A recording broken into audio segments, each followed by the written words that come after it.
ഇതാണ് എൻ്റെ second day. So മാമിനെ റിഹേഴ്സൽ വെച്ചിട്ടുണ്ട്. ഞാൻ ചലഞ്ച് എടുത്തിട്ട് പോവാം. I am so excited.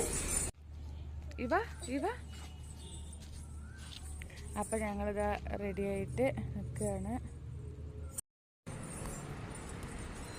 ഇപ്പം ഞങ്ങൾ ഇവിടെയാണ് സ്റ്റേ ചെയ്യുന്നത് അല്ലേ? റെഡിയാണ് ലക്ഷ്യ?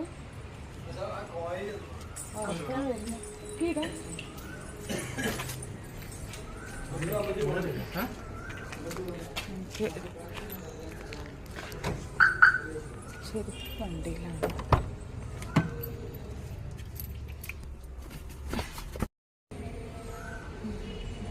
റെഡി അല്ലേ? ലക്ഷ്യ അങ്ങനെ ഞങ്ങളിത് റെഡി ആയിട്ട് പോകുമ്പോൾ ലിച്ചിൻ്റെ കൂടെയുള്ള ബാക്കിയെല്ലാവരും കൂടെ ജോയിൻ ചെയ്തിട്ടുണ്ട് കേട്ടോ. ശ്രീയും ഒക്കെ എല്ലാവരും ജോയിൻ ചെയ്തിട്ടുണ്ടായിരുന്നു. അപ്പോൾ